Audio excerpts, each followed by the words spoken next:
Good morning students. Sunrise education academy में आपका स्वागत है। मैं परवीन सोनी।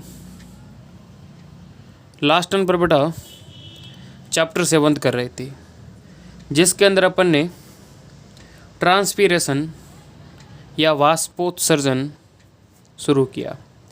इसके अंदर अपन ने ट्रांसपीरेशन क्या होता है, ट्रांसपीरेशन के टाइप्स, साथ ही साथ स्टोमेटल ट्रांसपीरेशन और स्ट्रक्चर ऑफ स्टोमेटा ये अपन ने किए।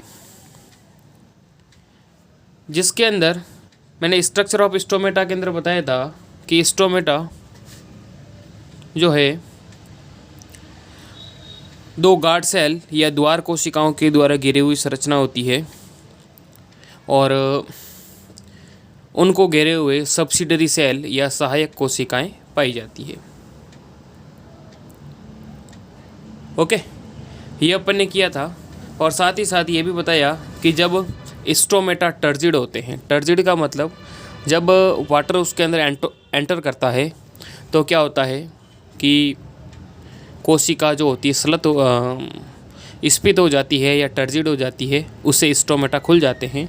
और जब वाटर बाहर निकलता है, बाहर की तरफ मूव करता है, मतलब द्वार कोशिकाओं से सहायक कोशिका की तरफ, तो उस दरमियान कोशिकाओं से कहने का मतलब वाटर लॉस होता है। और वाटर लॉस होने की वजह से क्या होता है कि कोशिका स्लत हो जाती है, फ्लैसिड हो जाती है और स्टोमेटा बंद हो जाते हैं। अब आज अपन कर रहे हैं मैकेनिज्म ऑफ स्टोमेटल मूवमेंट। क्या मतलब हो गया? मैकेनिज्म ऑफ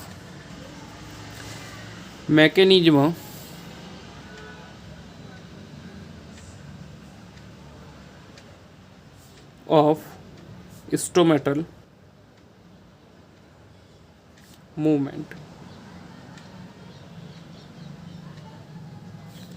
कहने का मतलब रंध्र गति की क्रियाविधि, रंध्र गति की क्रियाविधि। ध्यान देना बेटा, रंध्र गति की क्रियाविधि के अंदर कहने का मतलब स्टोमेटा या रंध्र के खुलने बंद होने की जो प्रोसेस होती है, process of stomata close and open. कहने का मतलब रंध्र के खुलने और बंद होने की process of close and open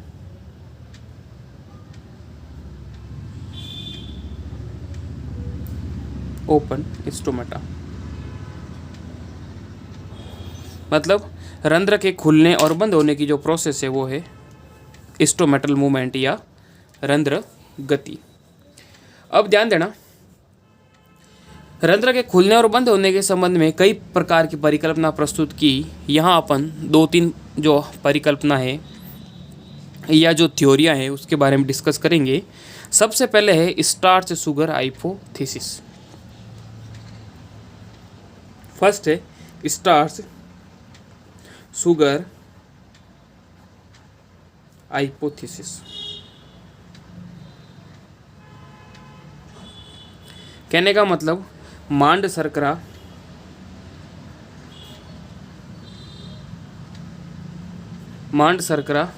परिकल्पना।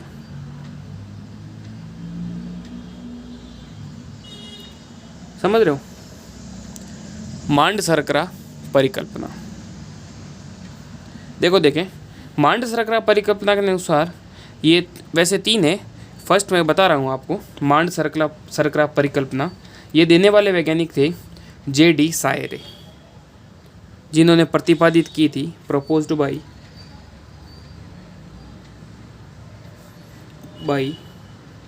J.D. सायरे। J.D. सायरे 1923 के अंदर इन्होंने बताया कि जब दिन के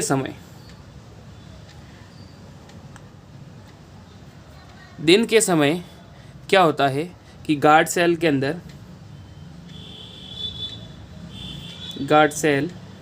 या द्वार कोशिका।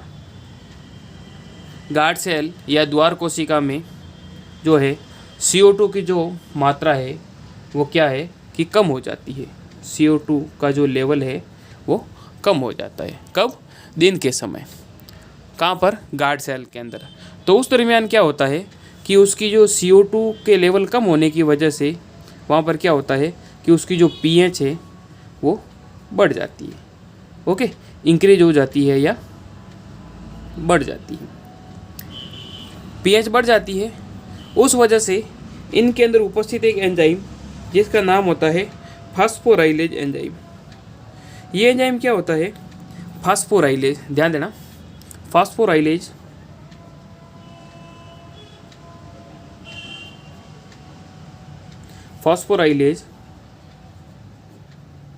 एंजाइम एक्टिव हो जाता है। समझ रहे हो? फास्फोराइलेज एंजाइम जो है वो क्या होता है?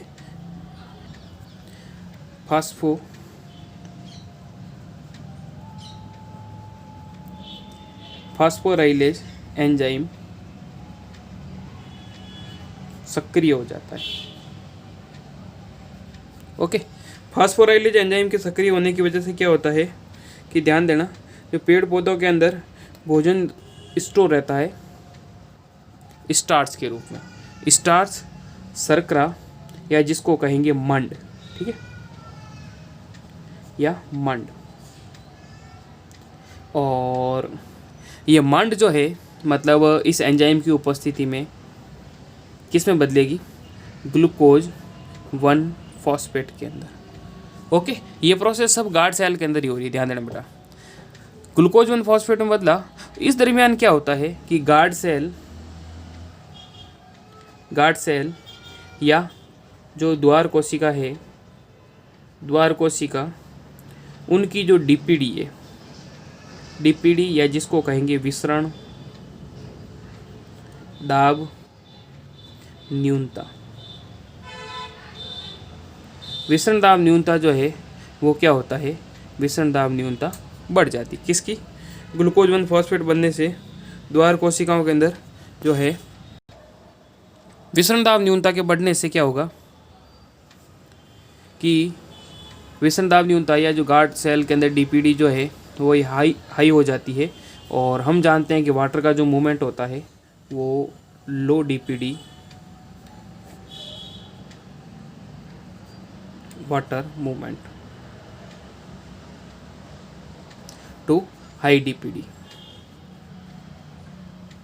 कहाँ से कहाँ को होगा? Low DPD to high DPD. तो गार्ड सेल के अंदर डीपीडी हाई है, तो इस दरमियान क्या होगा कि जो मतलब सहायक कोशिका है या जो बाहर वाली कोशिका, वहाँ से पानी कहाँ जाएगा? जहाँ पर हाई डीपीडी है वहाँ तक। और इससे क्या होगा? वाटर का movement low DPD to high DPD होगा। तो इससे क्या होगा बेटा? ध्यान देना, डीपीडी हाई होगी तो मतलब पानी एंटर करेगा, और पानी एंटर करने के फलस्वरूप क्या होगा? ये गार्ड कोशिका जो है टर्जिड हो जाएगी, टर्जिड होगी या फिर जिसको कहेंगे स्फीत हो जाएगी। स्फीत होना या फूलना, और इससे क्या होंगे? स्टोमेटा जो है वो ओपन हो जाएंगे, स्टोमेटा ओपन, या रंध्र जो है वो क्या होंगे? खुल जाएंगे। ओके, सेकंड केस के अंदर क्या होगा? अब देखो बेटा, ये तो था दिन के समय, अब नाइट टाइम के अंदर, नाइट टाइम या रात्रि में, रात्रि के समय क्या होगा? ध्यान देना, गार्ड सेल के अंदर जो CO2 थी वो द्वार कोशिका में CO2 दिन के समय क्या लो थी। इस दरमियान क्या होगा? गार्ड सेल इनके अंदर जो CO2 की जो कंसंट्रेशन है वो बढ़ जाएगी। CO2 की कंसंट्रेशन बढ़ने से क्या होगा? इसकी जो pH थी पहले बड़ी थी, अब pH क्या होगी? कम होगी या घट जाती है। ओके, pH घटने के फलस्वरूप क्या होगा? pH घट गई मतलब एसिडिक कंडीशन हुई, एसिडिक कंडीशन डेवलप हुई। उससे क्या होता है कि ये जो ग्लूकोज 1 फॉस्फेट जो बना, ये वापस किस में कन्वर्ट हो जाएगा? ग्लूकोज 1 फॉस्फेट, ध्यान देना बेटा, ग्लूकोज 1 फॉस्फेट जो है वापस कन्वर्ट हो जाएगा स्टार्च के अंदर। ओके, और स्टार्च के अंदर कन्वर्ट होने की वजह से क्या होता है कि इसके अंदर जो है पहले डीपीडी बड़ी थी, अब डीपीडी या फिर जो ओपी है ऑस्मोटिक प्रेशर वो क्या हो जाएगा, कम हो जाएगा। और ऑस्मोटिक प्रेशर कम होने की वजह से हम जानते हैं कि जो वाटर का जो मूवमेंट होता है, वाटर का जो मूवमेंट होता है वो ध्यान देना लो OP2 high OP water movement, ठीक है। लो OP2 हाई OP, तो गार्ड सेल के अंदर OP लो होगी तो उससे क्या होगा, पानी बाहर की तरफ आएगा और उससे क्या हो जाएगी, सेल जो हो जाएगी फ्लैसिड, और सेल फ्लैसिड होने की वजह से क्या होंगे, स्टोमेटा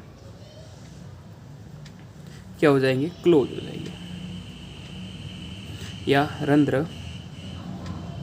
बंद हो जाएंगे। ओके, तो इस तरीके से बेटा ये थी जेडी सेरे की जो परिकल्पना थी, उन्होंने मतलब इस तरीके से बताया कि स्टोमेटा खुलना और बंद होना जो है वो कहने का मतलब कार्बन डाइऑक्साइड की कंसंट्रेशन लो और हाई, उससे पीएच बढ़ना घटना उसके फलस्वरूप देखने को मिलता है।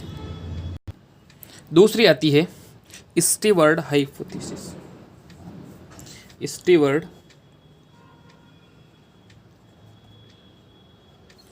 स्टीवर्ड्स हाइपोथेसिस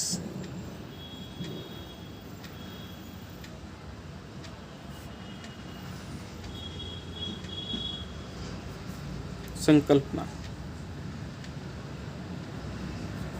स्टीवर्ड हाइपोथेसिस के अंदर ध्यान देना बेटा, इसके अंदर क्या हुआ, स्टीवर्ड ने मतलब देने वाले जो वैज्ञानिक थे,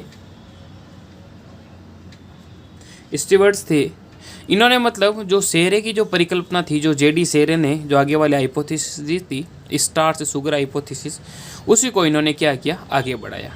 अब इन्होंने क्या बताया कि हाई पीएच पर, ध्यान देना, हाई पीएच पर क्या होता है कि जो स्टार्च जो है किसमें बदली, ग्लूकोज 1 फॉस्फेट के अंदर, और ये ग्लूकोज 1 फॉस्फेट जो है आगे चल करके किसमें बदल जाती है, ग्लूकोज 6 फॉस्फेट में। और ग्लूकोज 6 फॉस्फेट से ये कहने का मतलब जो है अंततः अंत में क्या बनाती है, ग्लूकोज। ओके, क्या बनाएगी, और ग्लूकोज। अब ये जो ग्लूकोज 6 फॉस्फेट बना, ये जो है ध्यान देना बेटा, ग्लूकोज 6 फॉस्फेट और ग्लूकोज, ये ध्यान रखना वाटर के अंदर सॉल्यूबल होते हैं, ग्लूकोज है या ग्लूकोज 6 फॉस्फेट। और इससे क्या होता है कि इन्होंने बताया कि जो गार्ड सेल है उनके अंदर जो है कोशिका रस की जो सांद्रता बढ़ जाती है और जो रंध्र के खुलने के लिए पर्याप्त है। इससे क्या होता है, ये सब प्रक्रिया गार्ड सेल के अंदर होती है।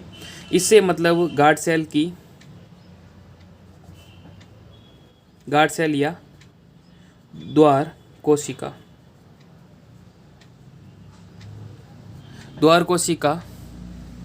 की जो है कोशिका रस की जो सांद्रता है वो बढ़ जाती है। और कोशिका रस का मतलब हो गया कि उसके अंदर जो है ओपी बढ़ गई या डीपीडी बढ़ गई, है ना। द्वार कोशिका के अंदर डीपीडी इंक्रीज हो जाती है, या फिर कह देंगे ओपी जो है वो क्या होगी, इंक्रीज हो जाती है। उससे क्या होता है कि सेल टर्जिड हो जाती है और उससे क्या है कि रंध्र जो है ओपन हो जाते हैं। ये किसने बताया था, स्टीवर्ड ने। बस यही बताया था कि हाई पीएच पर क्या होता है, उसने मतलब जो जेडी सेरे की परिकल्पना को आगे बढ़ाया। स्टार्च जो है वो किस में बदलती है, ग्लूकोज 1 फॉस्फेट में।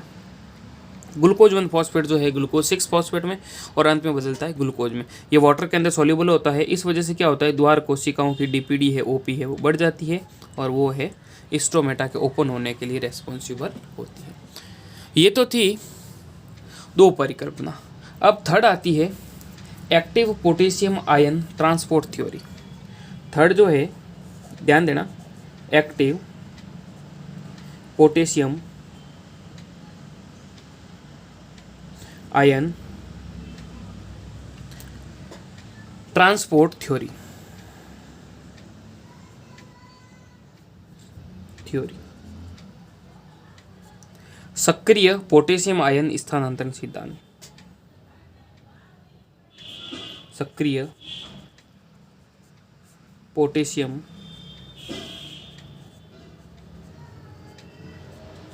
आयन स्थानांतरण सिद्धांत। ध्यान देना,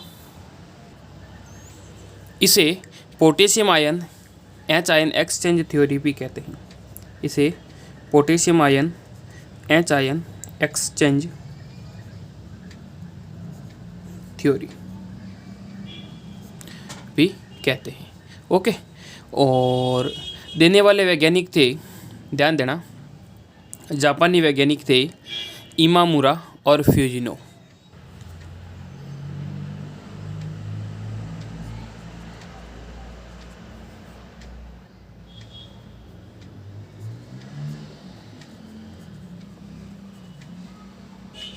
proposed by इमामुरा और फ्यूजिनो। फ्यूजिनो ने कब? 1959। ओके, और इसको जो है मॉडिफाइड किया गया, मॉडिफाइड बाई लेविट। ओके, कब किया था? 1974, 1974 के अंदर। ओके, अब ध्यान देना बेटा, ये जो थ्योरी है ये मोस्ट एक्सेप्टेबल थ्योरी है। इस थ्योरी के अंदर क्या बताया गया था? ध्यान देना, इन्होंने बताया कि जो स्टोमेटा जो ओपन होते हैं, ध्यान देना कि रंध्र का खुलना, स्टोमेटा ओपन या रंध्र का खुलना, रंध्र का खुलना क्या है? जो दिन के समय होता है, डे टाइम, दिन के समय होता है, एक क्या है? सक्रिय प्रक्रिया है, सक्रिय प्रक्रिया, या जिसे कहेंगे सक्रिय प्रक्रिया। और सक्रिय प्रक्रिया के अंदर क्या होती है? ध्यान देना बेटा, एटीपी रिक्वायर्ड होती है, एटीपी की आवश्यकता। ओके, एटीपी की आवश्यकता होती है। आगे देखो, देखें इसके बाद, देखो बेटा कि स्टोमेटा क्लोजिंग या रंध्र का बंद होना।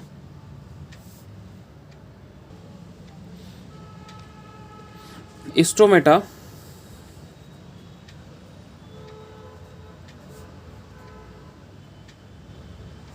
या रंध्र बंद होना। ध्यान देना, रंध्र का बंद होना जो है वो किस दरमियान होता है? नाइट टाइम, नाइट टाइम, रात्रि के समय।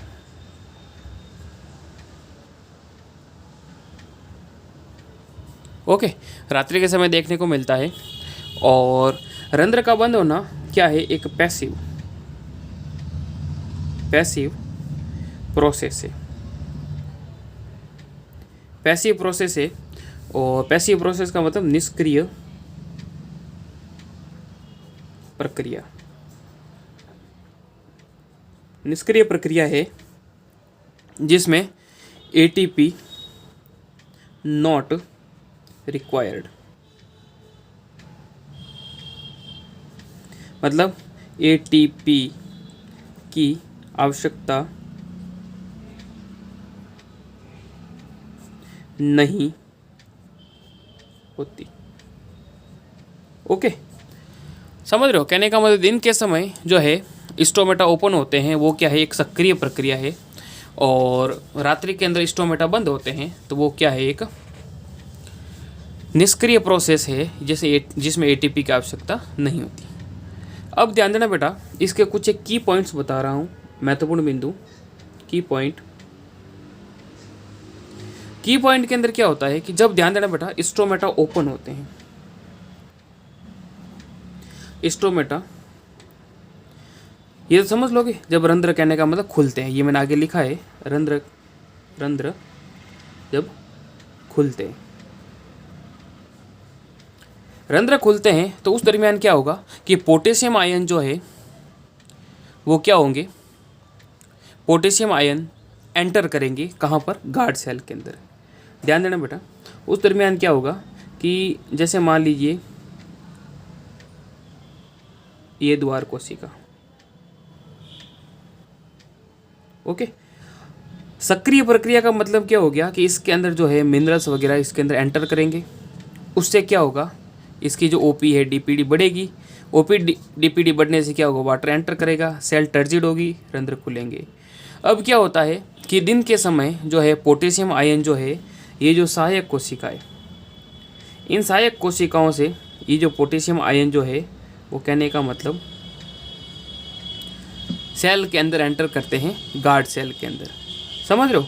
पोटेशियम आयन जो है मतलब सहायक कोशिका से कहने का मतलब द्वार कोशिका के अंदर एंटर करते हैं सब्सिडरी सेल से गार्ड सेल के अंदर। उस दरमियान क्या होता है कि ये जैसे कि अभी मैंने बताया कि एक सक्रिय प्रक्रिया है, और इस दरमियान क्या होता है कि एटीपी की आवश्यकता होती है। तो दिन के समय तो है कहने का मतलब potassium ion enters guard cell, मतलब पोटेशियम आयन जो है, पोटेशियम आयन द्वार कोशिका में प्रवेश करते हैं, कब, दिन के समय, ओके। और जिससे क्या होता है कि अंदर जो है आयंस की मात्रा बढ़ जाती है। सेकंड है जब स्टोमेटा क्लोज,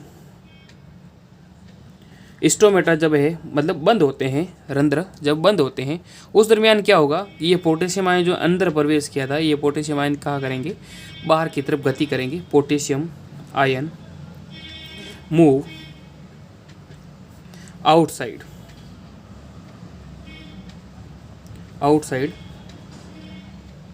गार्ड सेल, समझ रहे हो। मतलब द्वार कोशिकाओं से जो ये पोटेशियम आयन जब बाहर की तरफ गति करेंगे, उससे क्या होगा, सेल सलत हो जाएगी और रंध्र जो हैं बंद हो जाएंगे। तो कहने का मतलब जब रंध्र खुलेंगे उस दरमियान तो पोटेशियम आयन एंटर करेंगे, और जब रंध्र बंद होंगे उस दरमियान क्या होगा, पोटेशियम आयन जो है वो बाहर की तरफ गति करेंगे। अब दोनों ही केस के अंदर क्या हो रहा है कि जो रंध्र पोटेशियम आयन का एंटर करना और पोटेशियम आयन का बाहर की तरफ गति करना, अब जैसे एंटर कर रहे हैं उस दरमियान क्या होता है कि एटीपी की आवश्यकता होती है। तो एटीपी जो है दिन के समय जब रंध्र खुलते हैं तो दो तरीके से कहने का मतलब एटीपी का प्रोडक्शन देखने को मिलता है। एक तो माइटोकॉन्ड्रिया के थ्रू, जिसके अंदर ऑक्सीकारी फास्फोरिलेकरण की क्रिया होती है माइटोकॉन्ड्रिया के द्वारा, क्योंकि माइटोकॉन्ड्रिया को power house of the cell कहते हैं।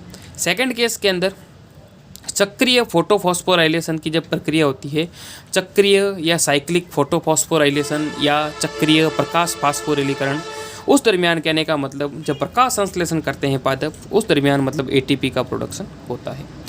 तो कहने का मतलब दिन के समय एटीपी की जो मात्रा है वो जो है इन द्वार कोशिका के अंदर क्या होता है, बढ़ जाती है।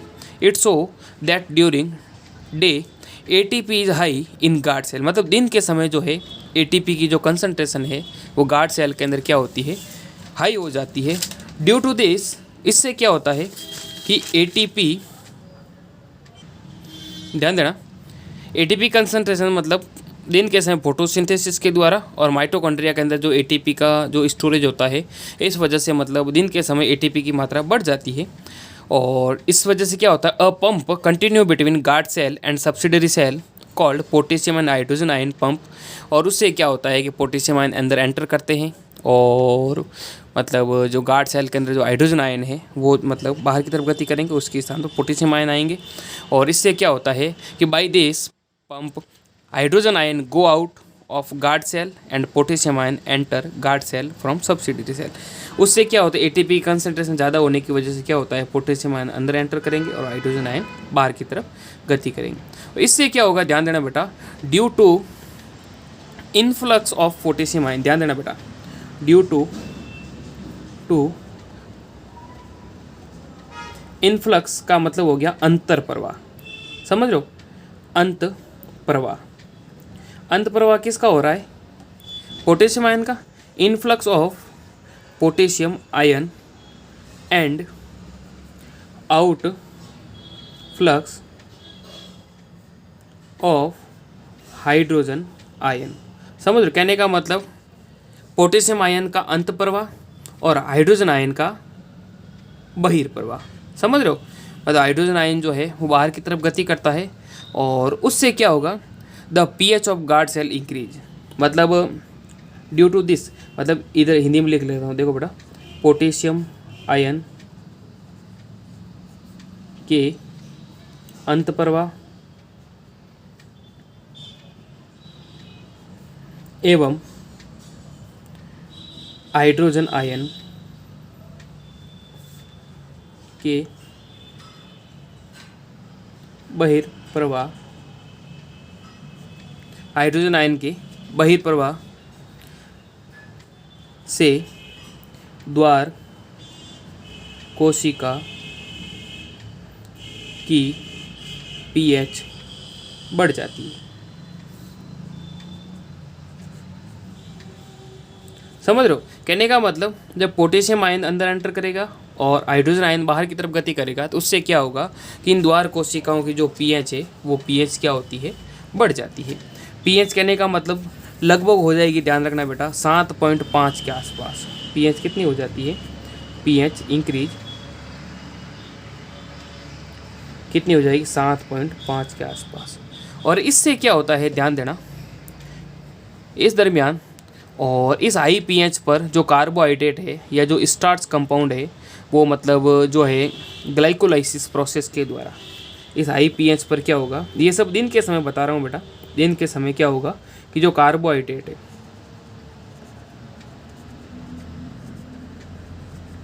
कार्बोहाइड्रेट मतलब ग्लाइकोलाइसिस प्रोसेस होगा और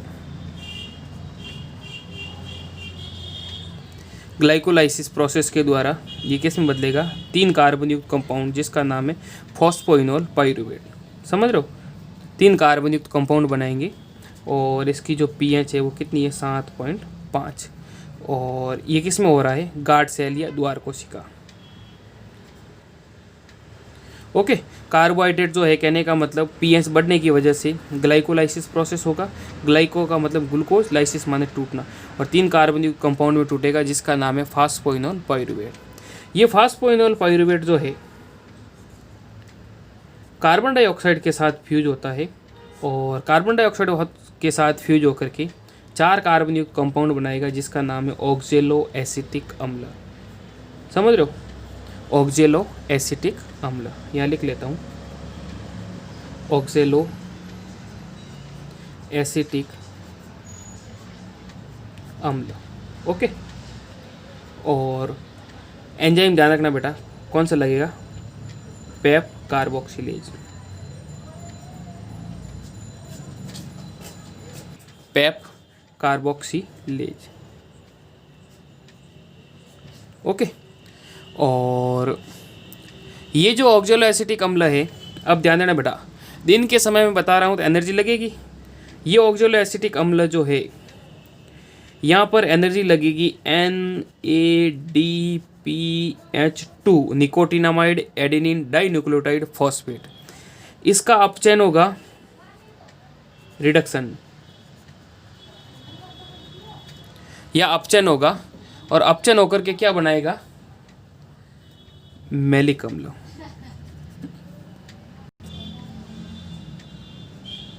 मैलिक एसिड, मैलिक एसिड बनाएगा। और अब तक ये जो प्रोसेस हो रही है कहाँ हो रही है, ये मैलिक एसिड कहाँ बना, गार्ड सेल के अंदर, प्लस NADP। ओके, क्योंकि ये रिड्यूस हुआ और हाइड्रोजन आयन कहने का मतलब रिमूव हो गए, और NADP ये एनर्जी लगी, और कहाँ बना, द्वार कोशिकाओं के अंदर मैलिक एसिड बना। अब क्या होगा, ये मैलिक एसिड जो है वो डिसोशिएट होता है। मैलिक एसिड या मैलिक अम्ल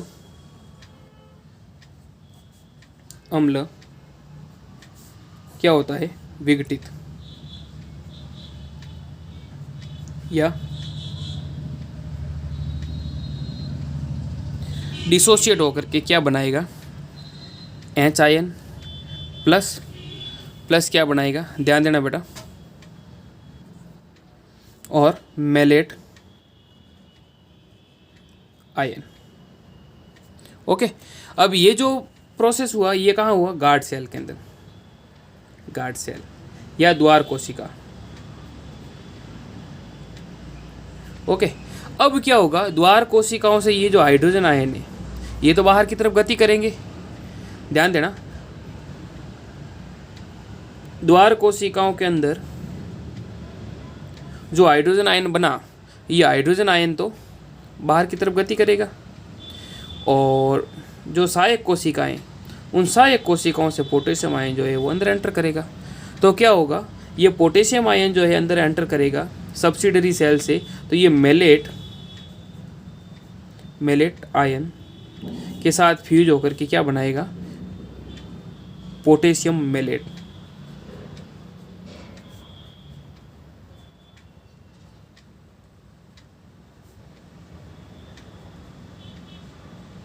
पोटेशियम मैलेट बनाएगा। ओके,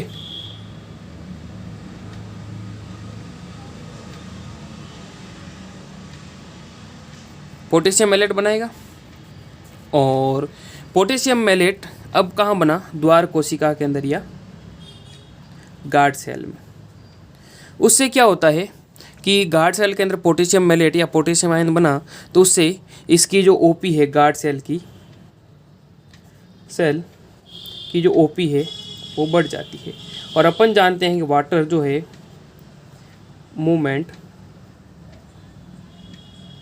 वाटर मूवमेंट जो है लो OP से हाई OP की तरफ होता है,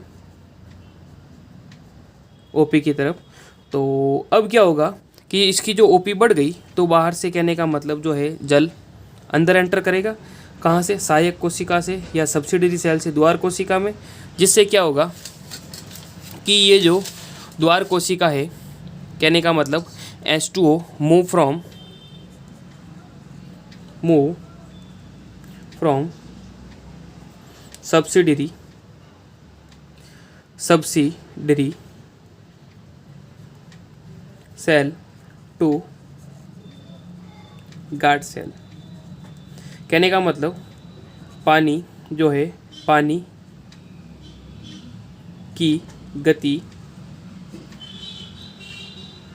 सहायक कोशिका से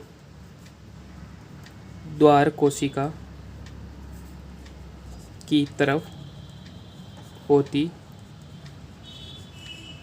है, और द्वार कोशिका की तरफ होती है, जिससे क्या होती है, गार्ड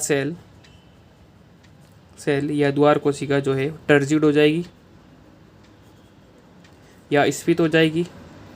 और द्वार कोशिका के टर्जिड या स्फीत होने से क्या होंगे कि स्टोमेटा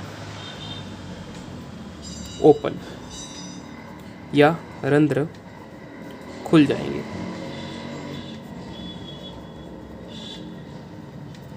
खुल जाते हैं। ओके बेटा, तो ये था अपना आज का लेक्चर।